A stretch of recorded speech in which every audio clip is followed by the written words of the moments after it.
السلام عليكم ورحمة الله وبركاته. صباح الخير عليكم، أخباركم يا رب تكونوا دايما بخير. النهاردة 21/5/2025 زي كل يوم كالعادة وزي ما احنا متعودين بنروح نسلم على أصحابنا وبنأكلهم، وطبعا ده روتين يومي كل يوم طبعا أنا بعمله وانتوا عارفين الكلام ده.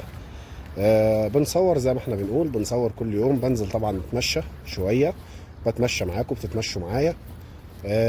وفي نفس الوقت بنعمل خير، وفي نفس الوقت برضو فيديوهات توعية عشان برضو الناس تقلد وتعمل. تمام. ودي مش حاجة وحش، مش حاجة وحشة ان انا اقلد الخير يا جماعة.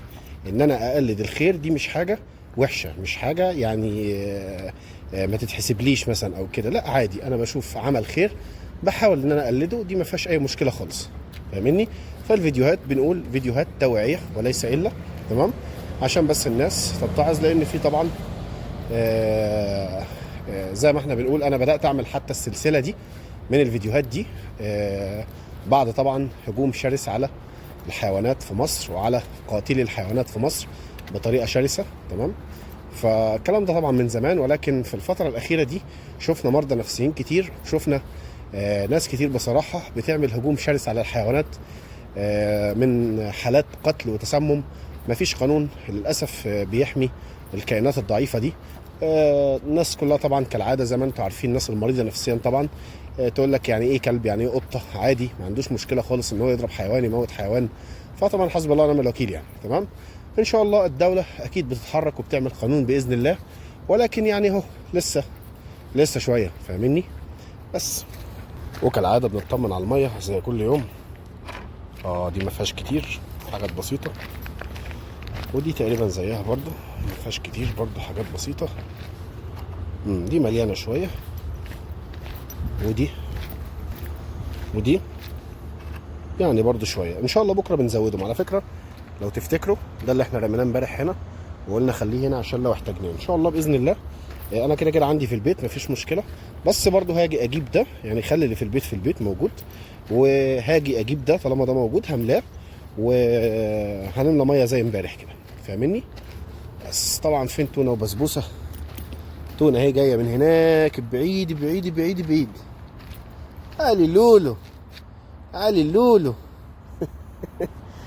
طبعا يا جماعه كالعاده زي ما انتم عارفين البسبوسه التونه الجميله. فين بسبوسه؟ بسبوسه فين؟ فين بسبوسه؟ طبعا جايب لهم اكل، جايب لهم كيس اكل كبير النهارده ان شاء الله يكفيهم وزياده كمان. تعالى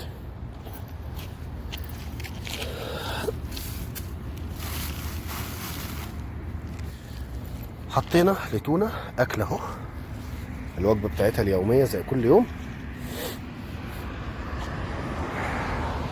بس بندور على بسبوسه مش لاقيينها، مش عارفين بسبوسه فين. واضح ان تونه جعانه. كولي تونه. بسبوسه. ايه زوزو؟ بسبوسه، بسبوسه. يلا تعالي كلي، يلا احط لك الوجبه بتاعتك. تعالي توتو، تعالي توتو، مش تمد ايدك هنا يا توتو. تعالي سيبي الاكل بتاع تونه، تعالي انت هنا، انا جايب لك اهو. يلا يلا تعالي تعالي.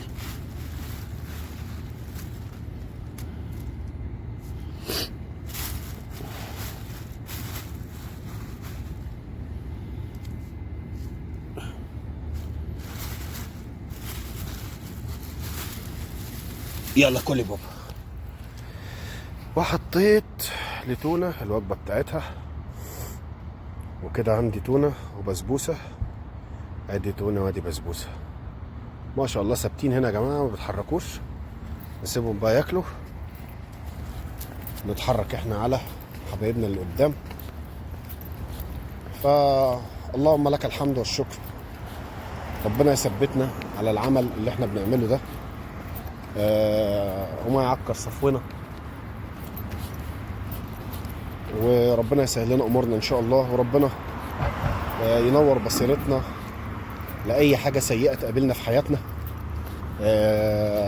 وينور قبورنا بعد ما نموت بالاعمال اللي احنا بنعملها دي. فاللهم لك الحمد، اللهم لك الحمد مليار مره. اللهم لك الحمد كمان الواحد في نعمه وفي ستر، ودي طبعا اهم حاجه الواحد بينولها. اللهم لك الحمد على النعمه والستر والصحه الحمد لله. انا طبعا يعني مش موضوع ان انا مثلا اخاف حد يحسدني ولا كده، لا والله مش كده والله. انا الواحد بيتكلم بعفويه جدا وانتوا عارفين الكلام ده. تعالي لولو، تعالي مام، تعالي مام. بصوا يا جماعه، ملكه اميره ماشيه، والله اميره ماشيه على الارض، دي اميره ماشيه على الارض. تعالي لولو، تعالي لولو، تعالي لولو. والله عسل قوي يا جماعه، والله عسل يا جماعه. القطط دي والله نغم والله العظيم، نغم الحياه سبحان الله يعني.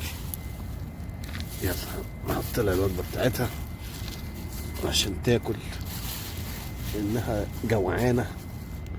قالي ماما كلي، كلي ماما، كلي ماما،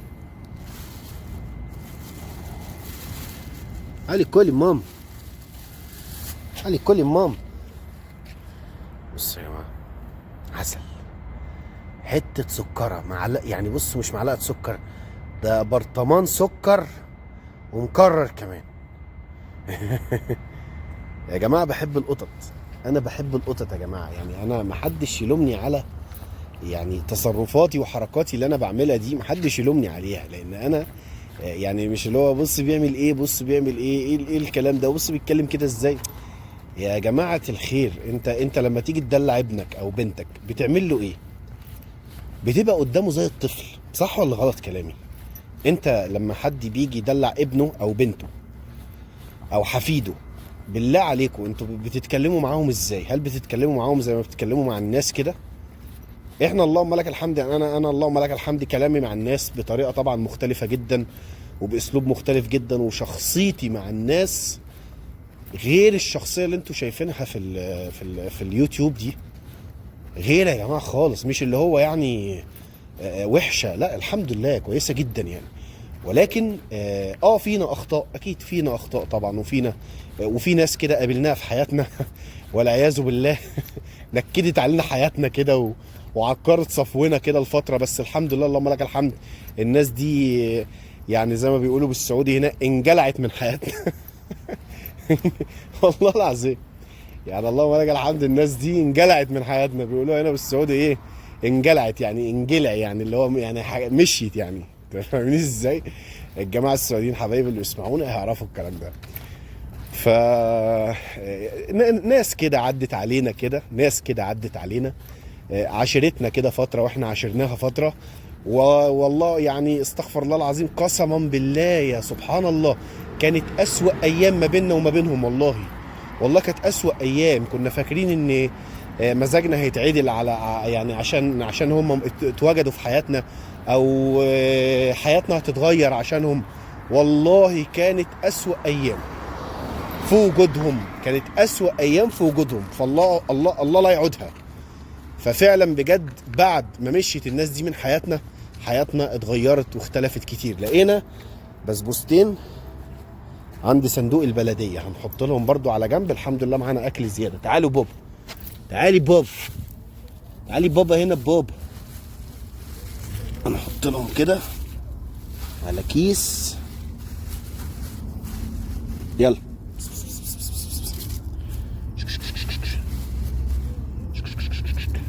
تعالوا كلوا الحاجات دي، ما تاكلوش من الزباله، ما تاكلوش من الزباله، الزباله وحشه. يلا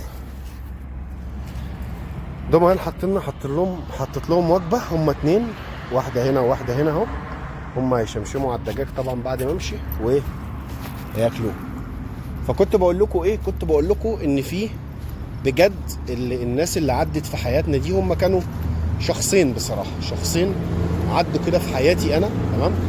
والله بجد يعني ما شفتش الراحه في وجودهم. طيب انا ما شفتش الراحه في وجودهم، وفي الاخر طلعونا احنا اللي غلطانين. انتوا اللي انتوا فاهمين بقى الشغل ده اللي هو ايه؟ اللي هو ان هو ايه، طالما بقى هيسيبك وبتاع، فهو عايز بقى يطلعك ان انت اللي غلطان وانت السبب وانت ايه، يركبك الذنب وانت ماشي. انتوا فاهمين ازاي؟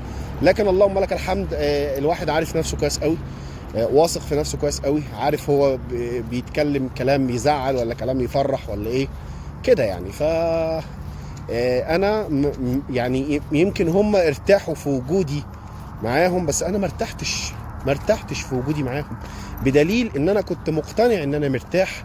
تمام. لكن لما مشوا من حياتي بجد حياتي اتظبطت يا جماعه، حياتي اتظبطت بجد مش بهزار. فده دليل على ايه؟ دليل على ان ربنا سبحانه وتعالى يعني مش موفق مع الناس دي. دي مش ما فيهاش يعني ما فيهاش غلط دي على فكره، ما فيهاش غلط. ربنا مش موفق مع الناس دي، خلاص ربنا مش كاتب لك الخير مع الناس دي، فانت بتاخد بعضك وبتتكل على الله تمشي على طول كده. فاهمني؟ بس ده الموضوع باختصار، دي القصه باختصار.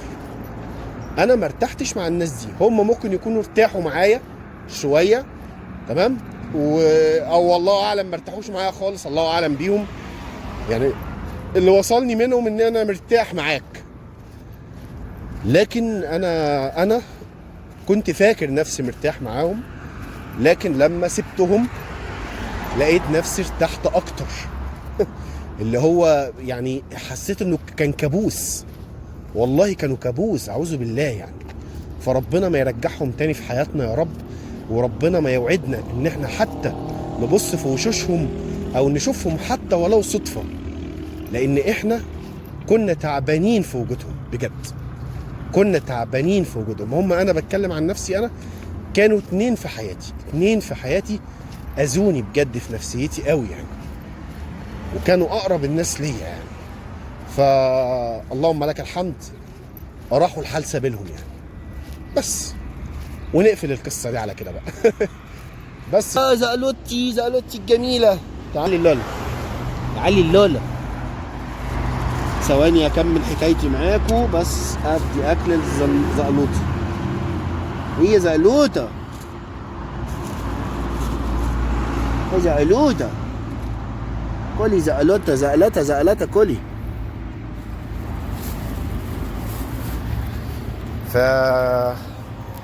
استنوا، في قطه هناك برضو، هم جعانين شكلهم.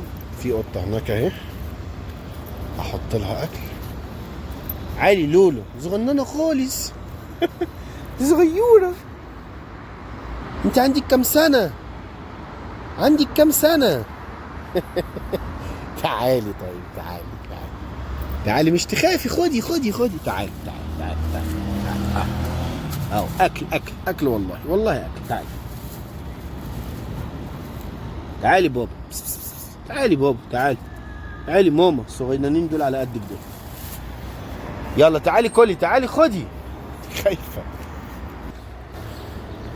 طبعا وصلنا هنا عند حبايبنا، وصلنا عند الدودو هنا. طب نعمل تشيك على الميه. طب عايزين احنا عايزين ميه. تعالي توتو، تعالي دودو، تعالي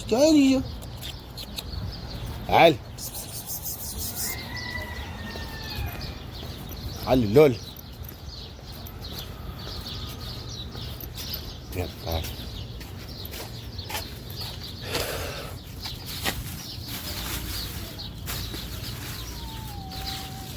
بس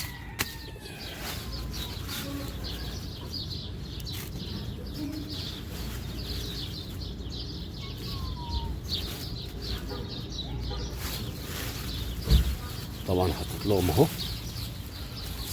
كولي بوب حطيت لهم وجبه كبيره اهو عشان ياكلوها هي والتانيه. تمام.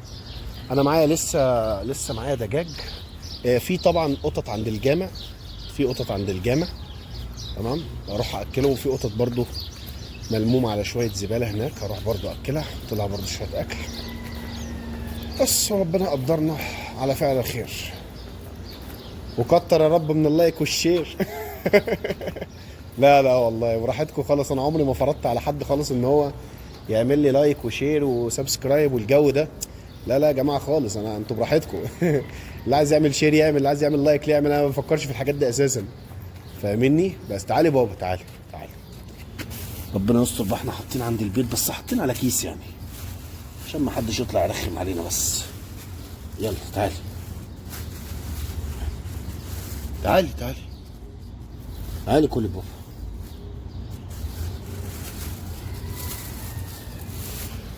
يلا تعالي كلي.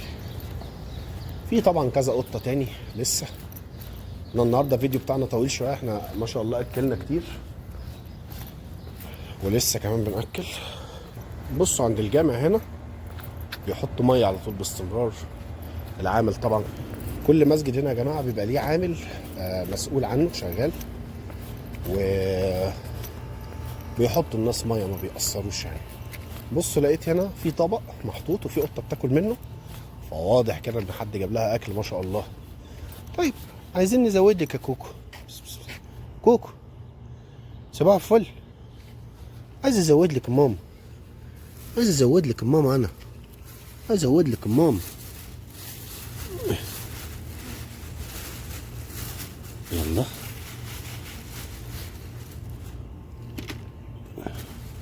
كلي لولو. بتاكل برضو يا عيني عظم. بصوا بصوا بتاكل عظم برضو، في عظم برضو عماله تقرقش فيه يا عيني.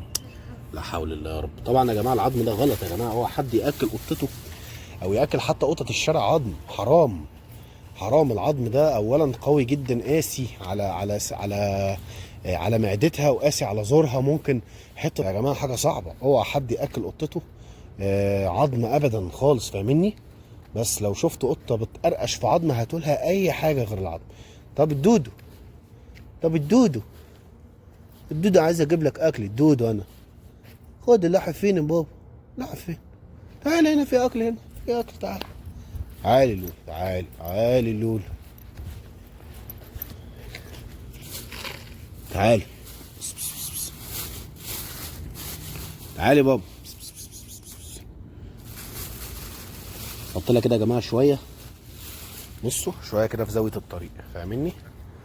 بس هي هتشمشم عليهم وهتيجي. احنا معانا لسه يا جماعه اكل تاني زياده، احنا معانا لسه اكل زياده وبندور اهو، بندور اهو نشوف اي قطه برضو ما شاء الله. بصوا يا جماعه، بصوا في اطباق هنا، اطباق فل. بصوا اطباق فل محطوطه اهو، فواضح ان ما شاء الله في ناس بتحط لهم يعني اكل يعني. طب احنا بقى هنعمل ايه؟ هنستغل بقى الاطباق دي، هناخدها معانا عشان نحط لاي قطه تانيه. فاهمين؟ فاهميني بتكلم في ايه؟ بس هستغل انا بقى ايه الطبق ده. وفي برضو كيس هنا هستغله برضو، هاخده كده واحطه برضو في الشنطه عشان لو ايه، لو قابلنا اي قطه بدل ما احط لها على الارض وبتاع وزيت وكده ناكلها. طيب نروح منين؟ نروح منين؟ نروح منين؟ طيب مش عارف، خلينا نروح من هنا كده وسط البيوت. طبعا احنا صعب ان احنا نصور وسط البيوت يعني، بس ايه معلش. طبعا احنا بعدنا عن بيتنا قوي، انا بعدت عن بيتي قوي كده فاهمين ازاي؟ بس عادي طبعا، انا بالنسبه لي عادي كده كده، باخدها مشي وبروح مشي بقى يعني، بعمل شويه رياضه الصبح كده، فاهمني؟ نفس الوقت بنعمل خير، ربنا يدوم يا رب علينا. طيب فين القطط بقى؟ فين القطط؟ طيب لقيت قطه متشعلقه فوق كده على سور بيت، فانا هحط لها هنا في طبق، فاهمني؟ اهو اهو. يلا هي تتعامل بقى، هي تتعامل.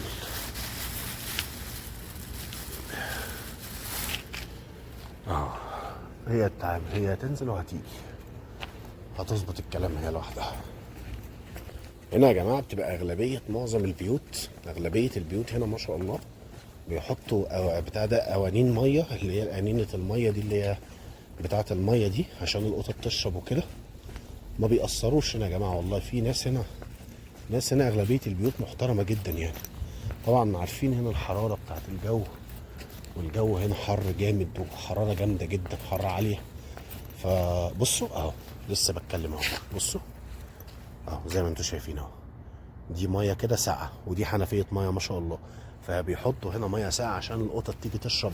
فهنا بسم الله ما شاء الله هنا يعني ناس كتير جدا بتحب الحيوانات وبتحب القطط والكلاب والحاجات دي. بس هنا زي ما قلت لكم قبل كده الكلاب هنا مش منتشره قوي يعني، اللي هو انا بقالي قد ايه هنا مثلا ما شفتش كلب خالص الا مره ولا مرتين. وما بيمشوش في وسط البيوت كمان على فكره، ما بيمشوش في وسط البيوت، تلاقوهم مثلا في حتت جبليه كده، فاهمني؟ مش جبليه مقطوعه، لان هنا مثلا بتلاقي حته عمار جدا وتلاقي حته كبيره قوي صحراء جدا، فاهمني؟ بس اللي هي الحته الصحراء دي حواليها بيوت طبعا، فاهمني؟ بص بص بص، دول برضو انينتين ميه محطوطين عشان القطط تشرب. فاحنا مش عايزين بس نركز الكاميرات على البيوت قوي عشان الناس محدش يطلع ويتضايق ويزعل. بس زي ما انتوا شفتوا اهو، بص الناس هنا ما بتأثرش اهو. انا يعني اول مره اشوف الحته دي، اول مره اجي الحته دي، بس زي ما انتوا شايفين كده اهو، فاهميني؟ بس تمشي بقى كده، كل ما تمشي كده كل ما تلاقي بقى الناس حاطه ايه، بتاعت ميه كده عشان القطط تشرب منها. فاللهم لك الحمد في رحمه هنا. يعني الحاجات دي يا جماعه ثواب كبير يا جماعه. الناس اللي بتستهتر وبتستقل وتقول لك يا عم ما تولع القطه، انا اكل قطه ليه ولا اكل كلب ليه ولا كبر دماغك. مش يا جماعه امراه دخلت النار في هره يا جماعه. يا جماعه انتوا بتتكلموا في ايه؟ بس بتتكلموا في ايه؟ انتوا بتتكلموا عن ايه؟ دي ارواح يا جماعه، الله يرضى عليكم، ارواح ربنا منزلها عشان يختبرنا بيها. القطط والحيوانات اللي ربنا خلقها دي هي خلقت لخدمه الانسان، ما اختلفناش، ولكن ربنا بس بيختبرنا بيها. بص اهو جبت شيء من عندي اهو، زي ما انتوا شايفين دي بستلة ميه، هي طبق ميه كبيره ومحطوط عشان القطط تشرب منه، فاهم؟ وادي اهو انا اتمديت كده لقيت مسجد تمام هنا، فطبعا لقيت طبعا قطط يعني جعانه بتجري عليا، فطبعا حطيت لهم. في واحده برضو هناك هي بتعيط، اللي هي صغنونه خالص اهو فطبعا هتيجي طبعا تاكل معاهم طبعا، بس هم واضح ان هم خايفين من بعض، فانا هاخد هنا احط شويه هنا وشويه هنا كده يعني. تعالي بابا، تعالي ماما صغننه، تعالي كلي ماما. بس فدي عندها اكل ودي عندها اكل ودي عندها اكل، والدنيا حلوه اهي وجميله وزي الفل، فاهمني؟ هنروح دلوقتي نغير الميه لسفروته واصدقائها، هنغير لهم الميه ماشي، وكده يبقى نهايه الفيديو بتاعنا ونروح البيت. بس كل يوم زي ما انتم شايفين كده نص ساعه كيس اكل، بنزل وبنأكل القطط مع بعض ونتمشى ونحرق لنا حبه دهون كده، فاهمني؟ والله المستعان، مش اكتر ولا اقل يعني. طبعا انا كبيت الميه السخنه وهجيب لهم ميه ساقعه دلوقتي عشان هم عايزين يشربوا ميه ساقعه. الدنيا حر يا جماعه دلوقتي ولازم باستمرار ميه الساقعه، فاهميني؟ ام كرسه خلاص على اولاد اهي هجيب لك ميه ساقعه، استني.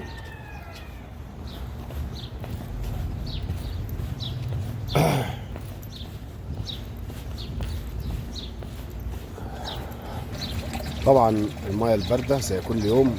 والله يا صاحب البيت الله يبارك له، الله يبارك له، ليه اجر والثواب معانا طبعا، مفيش كلام. بس يلا اتملت اهي، هناخدها نرجعها مكانها. وطبعا زي ما انتم شايفين انا عملت لهم ميه ساقعه يشربوا يعني بقى، يرطبوا على قلبهم بقى. ميه ساقعه طبعا غير الميه السخنه. طبعا بشكر كل شخص وصل معايا لحد نهايه الفيديو. بعرف ان فيديوهات طويله، عارف ان فيديوهات طويله، بس اكيد محفزه. كل الكلام اللي بقوله في الفيديو من اول الفيديو لحد نهايه الفيديو كلام كله مهم. وشكرا ليكم وصباح الفل عليكم واحلى صباح عليكم، والسلام عليكم، السلام ورحمه الله وبركاته.